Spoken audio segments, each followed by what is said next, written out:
Am I on? Okay. Well, let me just play with this for 1 second. So, it's great to be here. I will say that I am no George Whitfield when it comes to giving testimonies. George Whitfield could pronounce the word Mesopotamia and make people cry just the way he pronounced the word. No one has ever cried because of how I've pronounced the word, except maybe my Latin teacher. But that was not because I pronounced it the right way. It was because I was the worst in the class. True story. But I am happy to get an opportunity to share what God has been doing in my life. And I was just thinking as I was driving home from work the other day that life has sort of become formulaic for Jackie and I. I guess last year at this time, we were making an important decision whether we should move to Kansas or not. I had just graduated from the University of South Florida, from Tampa, with my PhD, and we were trying to decide what to do next. We had some different options on the table, and we were praying about it. We had just had our first arrival of our first child, Kara, and it was one of the most difficult decisions we made, but God brought us here, and we were so thankful that He did, because we would never have met you and been able to be involved in this community and this fellowship that's been so dear to us, and truly a blessing to be part and to worship with you this past year. So, when I think about just our life now, Jackie and I, our life, we're taking care of a child. We wake up, I go off to work, Jackie takes care of Kara, we come home in the evenings, we do our prayers, and we go to sleep, and we start the day over again, and we realize, life is sort of formulaic for us right now. It's pretty predictable what we're going to be doing on Mondays and Tuesdays, and I think it's just the season of life that we happen to be in right now, and it's comforting to think that what we do right now, it matters. God is watching us. God is loving us. God is taking care of us. And there will be a day in which God will come, in which the heavens and earth will be remade, in which we will be participants in it. And what we've done right now, serving, has meaning and has joy that will be revealed later. So I don't know how else to say it, but we have a great hope. And I'm hoping, as my testimony proceeds, to share some of why we have, as Christians, something to be very hopeful about. We have a great future ahead of us. History is on our side. And I want to open up maybe with my testimony. I want to share two of my favorite verses, and then maybe I'll use those to kind of frame my testimony. So they both come from the book of Jeremiah, Jeremiah 2:13. So this is Jeremiah 2:13. For my people have committed two evils. They have forsaken me, the fountain of living waters, and hewn out cisterns for themselves, broken cisterns that can hold no water. And I like the phraseology there because it talks about how God is like living waters, and everything else but God is like cisterns that can hold no water. The second verse is in the same book, just a few chapters down the road, Jeremiah 9:23. Thus says the Lord, let not the wise man boast in his wisdom, let not the mighty man boast in his might, let not the rich man boast in his riches, but let him who boasts boast in this, that he understands and knows me, that I am the Lord who practices steadfast love, justice, and righteousness in the earth. For in these things I delight, declares the Lord. Let me pray. Heavenly Father, thank you for your word, your excellent word, which has laid such a sure foundation upon which to build a life. Your promises are true, and we thank you for your promise that you would be our God and we would be your people. Lord, you have been so faithful to your people throughout the ages. What a great example has been left to us in church history of men and women who have sacrificed so much and yet had hard lives. The world was not worthy of such people, and yet they did heroic things and deeds, and they left us an example to follow. You have always been faithful to your people and have never lost even one of your people. And so, Lord, I pray that today you would be honored by the words that are said about you. Thank you for being with me. So, I want to frame my life because the way I frame my testimony, I think it's usually under the guise of what exactly was it? What were the courses of events that led you to become a Christian? Is usually how we think about a testimony. And I've heard various testimonies, and I think, what is it that makes someone a Christian? I think is a very most profound question, perhaps the most important question to know about someone is how they became a Christian. And I think, though, the answer could have two different senses of what exactly is a Christian, the Christian faith. We could think of the Christian faith as sort of a system of doctrines that are true, or we could think of Christian faith as something that is deep within someone, that is a personal trust in God. And I think both senses of the word faith are vital to understand. There's a story, a parable rather, that the philosopher Soren Kierkegaard tells that I thought really exemplifies what it means to have faith. And this is just a thought experiment that he came up with that I think kind of frames the two aspects of objective faith versus subjective faith. He said, imagine that two people went to worship God. One, Kierkegaard was Danish, and so he was Lutheran. So he said, one was a Lutheran theologian. In this scenario, they had the right theology about God, but they had no passion at all. They knew all the creeds by heart. They had memorized certain portions of Scripture, but they could care less about it, and were just going through the route, procedures, kind of a perfunctory ritual. And then Kierkegaard says, what about across the world and another place, another land, someone was an idol worshiper, but they wanted to know the truth of reality, and they desperately prayed to the true God, the unknown God, that God, whoever it may be, that they could love and worship. They didn't have the right theology, but they wanted to have the right theology. Kierkegaard asks the question, who is the true worshiper of God in that parable? And it doesn't really matter for our sake whether anyone actually fits into the category of an idol worshiper who actually wants to know. That's not the point of the parable. The point of the parable is there is a difference between having an objective faith, knowing all the doctrines, and actually caring, actually caring about it and being passionate about it. And so when I look about my life, I see probably from my earliest days, I knew the objective truths. I had the objective faith. I could have told you the doctrines. I was raised in a Christian family. My parents were actually missionaries, so I myself never lived on the mission field, but before I was born, my parents were missionaries on the mission field, and my grandparents were also missionaries, so I guess I'm a grandchild of a missionary. And I grew up on stories of God and how just miraculous stories. My great-grandfather, for example, he was very faithful to God, and the witness he left the world. He actually died while he was preaching. What a wonderful way to die!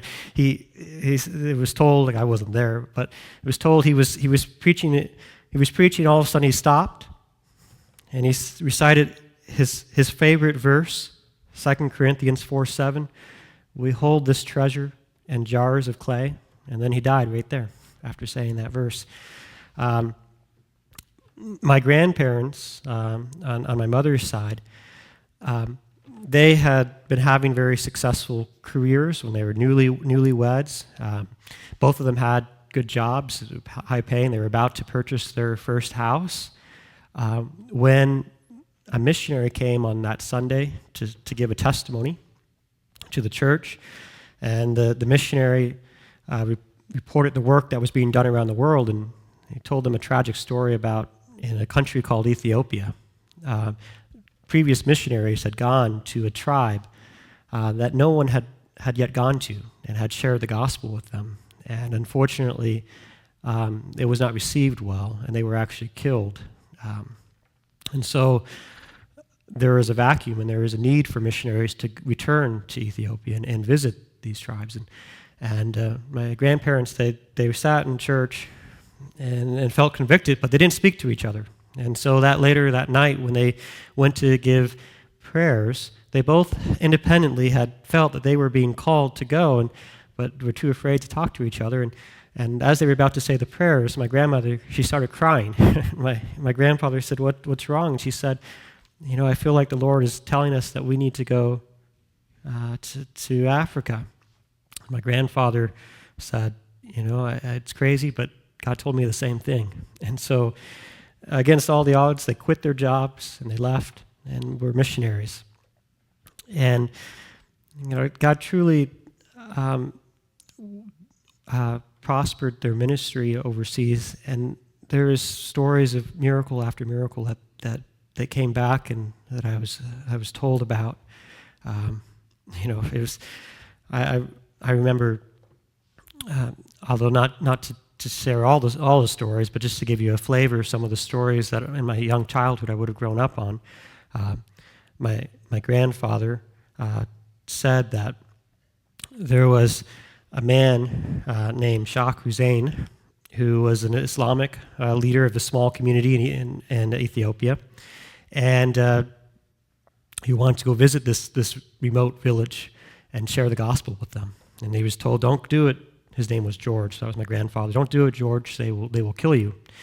But he said, "If they kill me, they kill me. But I believe my God can protect me. And if He doesn't, then it's His will. But I need to share the gospel with them. That's why I came." And so he left. The only way he could get to this remote village was by airplane. And there was two, as I understand the story, the details might be a little bit fuzzy, but as I understand this story, there was two airplanes that were scheduled to arrive. He was on the first airplane, and then the second one would follow them up with supplies. And my grandfather happened to take two nurses with him because they thought that might be the entry that could get in to access the remote village was through the mission, through the medical care that these nurses could provide. And he would share the gospel, and the nurses would take care of patients. Well, when they got there and start to proceed to share the gospel, it wasn't received very well. And this Islamic leader, he had them put under house arrest and ordered that they be burned. And it was very close. So they're all huddled together in this hut, and they were waiting for their execution, except for the fact that the matches wouldn't work, and they're desperately searching to find the matches so they could burn them. And just at that time, Sheikh Hussein's daughter, I believe it was, small little girl, was on a horse, and that second plane happened to be. Remember, I said there was a second plane. That second plane was about to land, and it spooked the horse for whatever reason. The horse jumped up and the young girl, she fell down off the horse and was immediately struck unconscious. For all they knew, she was dead. And the locals, they realized, well, they had nurses. Let's go and let's instead of executing, let's bring them out and let's see if they can heal this daughter. And they. Fortunately, those nurses were around. They actually had brought, my grandfather said, they weren't sure why they were bringing it, but one of those devices that can restart a heart. I'm not a medical expert. And they just decided to bring it. And it worked out. It was the coincidence of the plane arriving, the heart, it was all just, the timing couldn't have been better because they were able to revive his daughter and save her life. And as a result, rather than being executed, they were honored as guests, and had a clear platform to share the gospel with them. And they did. Many of them did come to Christ. These type of stories, I think I grew up on, knowing that there is a God and that this world is a very miraculous place. I myself haven't seen quite those extraordinary types of miracles, but I haven't been on the mission field either. I grew up in the States, and I just remember, seeing some answers to prayer myself, and how these coincidences, how these timings seem to be more to pointers, to clues that there is a reality beyond the reality that we can see. I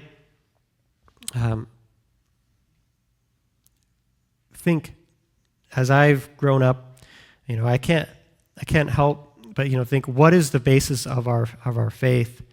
Why do we believe that what we believe is true, objectively true? And I have studied some of the various arguments that have been put forth. Philosophers tend to do that kind of stuff, and I have a background in philosophy. That was I have the equivalent of a master's degree in philosophy, and I've studied it. And one of the arguments that has always fascinated me for the existence of God is called the ontological argument. And I think it was shared a couple Sundays ago, but it's a fascinating argument, because if it's an argument that works very differently than other types of arguments, because if the premises of this argument are true, the conclusion has to be true. It's the conclusion logically follows from the premises. And that's an extraordinary type of argument, because if you know the premises are true, then you know the conclusion is true. And you can't get much better in philosophy than having a deductively valid argument. And that's what the ontological argument purports to be for God's existence. And the basics of the argument, without going to the details, is it shows that if it's at all possible that God exists, then God must exist. It's a story. What do we mean by that? Well, if you think about God possibly existing, what does that mean? We know that no one can conceive of God because he's beyond anything that we could think of. But we would think that to be God, you'd have to have certain properties. You have to be all powerful. So there's these great making properties that a God would have. That all powerful. They'd be all wise, all loving. And you might think that if you're coming up these lists of what all the properties that God would have to have, one of them might be that God would have to necessarily exist. A God who just happened to exist it was some kind of fluke. That wouldn't be as great as a God who had to exist necessarily. Necessary existence seems to be one of those properties that would constitute a God. And of course, if God has necessary existence, then he must exist by definition. And so, hence, God exists. The person who came up with this argument was named Anselm, and he was a monk in the medieval time. And he actually thought it was extraordinary. He had been praying that God would show him that only the fool has said in his heart there is no God, but those who know must know that there is a God. And so, when he got this, he thought it was almost like a revelation that God had disclosed this argument, and he was very, very excited about it. The reaction of it, though, has been mixed reactions from the audience, as you can imagine. So for some people, it kind of feels like cheating. You're using the definition of God to bring him into existence. And throughout the history, philosophers have gone back and forth about it. There's a famous story of Bertrand Russell, who was an atheist philosopher in the early 20th century. He was riding his bicycle to work one day, and he was a famous logician and mathematician. This argument tends to be the ontological argument, by the way, tends to be very seductive for people who like mathematics. So he was a mathematician, and he was an atheist. But he was riding to work one day, and he started thinking about the ontological argument, and he was just struck. Man, it's valid. It's true. And, it just hit him one day that, man, this argument must be true. Of course, he was an atheist, so he wasn't very happy about that conclusion. And so he immediately, he started retracting his conclusions. But I wrote that in his biography, that he was struck for a little while with the epiphany that argument actually worked and was sound. And for the rest of his life, he was bugged by the possibility that argument might be true and that God might actually exist. But as I think about arguments like that, as fun as they might be to think about, I think there'd be something wrong if our faith in God, if our knowledge of God rested in arguments like that. The philosophers, they might think about these arguments, entertain them, and for a while be arrested by them. And then the next day, they might think, well, maybe I made a mistake somewhere in my reasoning. Maybe it wasn't. And then the next day, they're free to. That doesn't seem to be how Christians believe in God at all. Our certainty in God isn't based upon probability. It's not that we think Christ was probably resurrected. We know Christ was resurrected.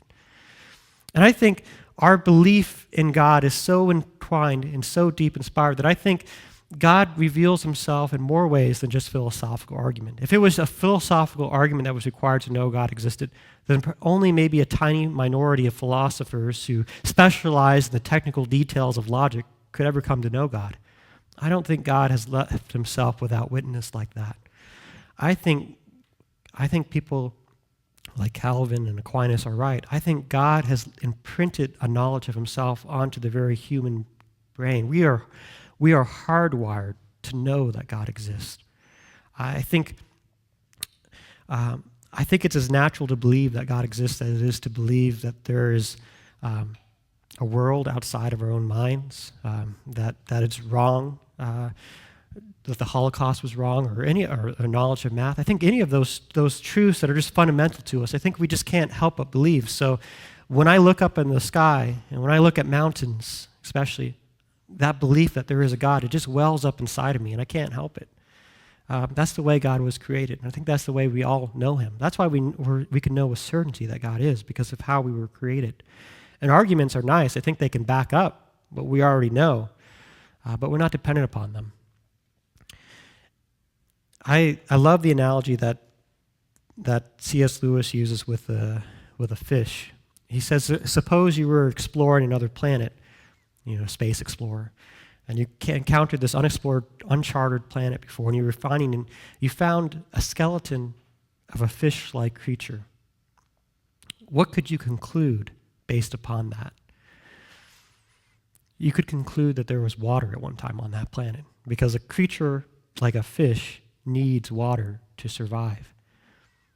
Likewise, if you know what it means to be a human being, if you know what it means to thirst for morality, for objective morality, for right and wrong, that the world would be put to rights, if you know what it means to want a meaningful life, to live a life that's meaningful, you realize there must be a God. For a creature like a human being to exist, there must be a God. It's a natural desire in us for God. The way a fish desires water is the way we desire God. And so I've never, as far as I can recall, doubted the objective truths of the basics of the Christian story, that there is a God who loves us and came down to set this world. But I have to confess, caring about it was a different story. It's easy to know something but not care about it. Sort of like that Lutheran in Kierkegaard's story. Knew the truth, but at the same time could care less about it. That, I think, when I look back at my life, I have to confess, although I grew up on such stories and had a reasonable knowledge, not just speculation, but knowledge that God existed, I really didn't care if I had to explore in the deepest of my life. What I really cared about, and I still remember this thought when I was studying my as a first grader in class. I still remember thinking, what I really would love to be is to be popular, to have people like me. What I would really care about is being well known and having lots of friends. And God is useful to me to the point that he can help me get those things. But to the point he doesn't, it could be ignored. And, there's always a conflict of desire. And I think one of the most important things to ask yourself if you're a Christian is deep down inside, what is your deepest desire? What is it exactly that motivates you? And I am convinced to this day that the greatest enemy to belief in the Christian faith is not skepticism or atheism. It's wishful thinking. It's your own. It's desires that have mastered you rather than you mastered them. It would be there is a temptation and a desire to functionally be God, and so people who always want to be the real God are always troubled by the thought that they might not be. And so things like Christianity either become inconvenient truths that are ignorable, or maybe you explicitly will come out and say that you're not a Christian. But for my life, I remember being struck with a time when, as far as I wrestling with these two desires in my side, to be faithful to God, which I knew would mean dying to self. I think that is the essence of what it means to be a Christian, is someone who every day of their life lays down their life to follow Christ and picks up their cross and goes after him. Or to live for yourself and to try to maximize your time and your short time for yourself. It struck me one day out of the blue. Although I knew the objective truths and didn't care about it, it struck me was when I was surveying my life, probably around my 10th year in high school, that I really hadn't amounted to much in my life. In fact, the only thing I was successful at was failing in my life and my activities. I wasn't a good student. I don't think I learned to read till I was about in 7th grade. I wasn't. I think the only reason I was able to pass some classes is because my teachers felt sorry for me, because I don't think I did any homework at all. So I was sort of passed along because I was a nice kid. I was never a troublemaker. But when it came to athletics, I was always the last one to be picked on a team. When I used to play soccer, I was more in danger of scoring on my own goal than the others teams. So I was always last to be picked. When it came to popularity, I wasn't very popular. It surprises you, I know, to hear that. Social skills. And even when it came to what exactly the objective meaning of my life, here I was living for all these things, and high school's rough, middle school's rough. Your life is just that school that you happen to know. That's what you think everything is. You have no long-term thinking, and it just seemed all kind of pointless to me, like, empty. What exactly? And then, just to make matters worse, I remember playing one soccer match, ending up it was a rough team when I played that year. Every game, and I'm not joking, every game the ambulance would show up and someone would be carted off because they got injured on the field. I don't know what we were doing and why my mother let me play it, but it was a soccer, and it was my turn to be taken home on the ambulance, or to the hospital in the ambulance, and I had injured my knee. They had done all sorts of X-rays, when I got to the hospital, and figured, oh boy, your knee is a wreck, and it was. I had previously injured my knee in a pillow fight at a campfight. People put Bibles in those pillow camps at Bible camp. I just want you to know those weren't just pillows. So I had injured my knee, and by this soccer injury, it just redone it. And here they had found, we weren't quite sure it's just one problem. It looks like it's multiple problems. It looks like there's some torn ligaments. It looks like you've got a bone chip that's been impacted into another bone, and I don't understand medical stuff. It didn't. I was a kid at the time. It didn't sound good. So they try to put in perspective to me. What we're thinking is probably by the time you're 20, you're probably going to have severe arthritis and probably not going to have much mobility in your knee. So I was sort of scared, as you could imagine. And yet, I remember praying about it, and when they actually went into to do the surgery, they didn't actually find nearly half of the stuff what they thought they found. In fact, it all looked pretty good from what they could tell. When they actually opened up the knee and actually went in and see it, they just maybe removed one ligament or so forth and wrapped it up and sewed it back. And why I tell you that story is because on my car ride home, my mother was driving, I was still a kid, the thought finally struck me. It was like an epiphany. It was like I was woken up from sleeping. That Tyler, you're pretty fragile. If you think about it, your knee, for example, is just one symbol of how fragile your whole life really is. You're not all powerful. In fact, compared to God, for example, you're pretty pretty pathetic. You can't even make yourself exist. He could take you out of existence anytime he wanted to.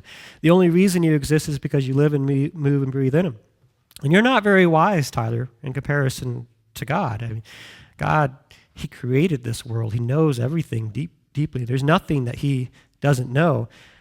Whereas for Tyler, there was a lot of things, most of the things. I think very few things, and probably even the things that he thinks he knows, he's probably mistaken in about 20% of, at least 40% of those things. When it came then to thinking about someone like God, I realized, he actually, for whatever reason, he loves me. I don't know why, but he does. And if he's all powerful, and if he's all wise, and he loves me, wouldn't it make sense, instead of trying to figure out life on your own, instead of trying to figure out what makes you happy, to just trust him? I mean, that was the epiphany that kind of happened to me. And I knew that kind of truth all the while. It was more that subjective faith, the fact that I actually all of a sudden cared about that truth. I cared that God was trustworthy, that I could put my trust in him. And that was something different. I knew I could trust God, but now I actually sort of cared that I could trust him. And it wasn't that I thought it was my duty to obey him, although that was true. It was a joy to be able to obey him. Here, the King of the universe actually cared enough to give you instructions on how you should live your life and how you could have people will give an audience to talk to the president, and here the King of the whole universe actually cared enough to reveal himself to us, to disclose who he was, and give us an actual instruction manual we could live our lives by, the Bible. And that was a life-changing moment for me. The very first thing after I'd had that epiphany, was to start reading Scripture again. I read the Gospel of John, and to the point, I reread it and read it to the point that I actually memorized the entire book. And that changes a person. It gives them, for once, a philosophy of life where you can live a life worth living. Because you know when you're deepest down, finally things start making sense about reality. I could see immediate changes. My parents forced me to go to church up until I was 16. And I mean forced. They had to punish me if I didn't go. Whereas after that, I actually wanted to go. I actually wanted to be around other Christians and study God's Word. And I remember I no longer desired to be popular after that, because I started, instead of caring about myself, I started caring about other people. It was less about what I could get from other people, more about what I could potentially give. I probably wasn't tell them that I actually could say I was actually capable of caring about somebody else besides myself. So I think at a certain point in my life, I was going to almost a Bible study every day of the week, except maybe Saturdays, to learn about the Bible. And it showed up in how I would express myself. I remember I was still in high school, and I remember I would go around and I started sharing gospel tracts. And I got a nickname. They called me Jesus at school, which was okay with that because, it was a good door opening to share the gospel. And I think it was probably those conversations I had with people who call themselves atheists and so forth, that got me interested in philosophy to begin with, because I wanted to not just share my testimony, but also be able to interact with the objections that they brought, which were good questions, and have an answer for them. And so my interests grew from studying Scripture to including things like philosophy and so forth. And it actually probably led me on a path to why I ended up going into the academy, getting a PhD and so forth, because I do believe, and I'm still convinced, that God requires us to know him and to use our mind. There is no incompatibility, as far as I can tell, between exercising your mind and faith. In fact, I think anyone who claims to have faith in God and actually care about God would have to harness all their mental capacity just to understand him. And even then, no human being could ever grasp God to his full capacity. But it requires every mental effort you can to get as far as you can. And so I think there's no incompatibility at all between God and scholarship and the life of the mind. One last thing, because I know my time is drawing short. I will say I think if somebody were to tell me what exactly is Christianity, I would say it's much bigger than just knowing that God exists and having a relationship with him. God did not save us just to save us. God cared more about, Christianity is not just a ticket to heaven. God saved us for a reason. See, that we can be very, very hopeful because God is going to return one day, and he's going to set this world to rights. There are many injustices that we see, and many meaningless activities that we see. I think we've been told in our culture, I grew up as a millennial, that our predecessors have freed us from traditional morality, and we have now reached an age in which belief in God is kind of antiquated. But there's a heavy, heavy price to pay for those things. You see, if you eliminate God from the picture, you may gain some freedom because now everything is permissible, but at the same time, you lose probably the only thing that mattered, which was objective meaning to your life. If everything's permissible, then everything's futile. If no matter what happened in your life, you'd end up exactly in the same spot, then the author of Ecclesiastes was right. Meaningless, everything is meaningless. And to me, for reaching my generation, I think that's the angle, that's the message that I think can reach the majority of people. So when I talk to people my generation and younger, they may not care too much about guilt and breaking commands because they don't really believe those things really exist, but they do care about meaning. And so to quote a pastor named Tim Keller explained how he would present the gospel. He says, instead of telling them they are sinning because they are sleeping with their girlfriends or boyfriends, I tell them they are sinning because they are looking to their romances to give their lives meaning, to justify and save them, to give them what they should be looking for from God. This idolatry leads to anxiety, obsessiveness, envy, and resentment.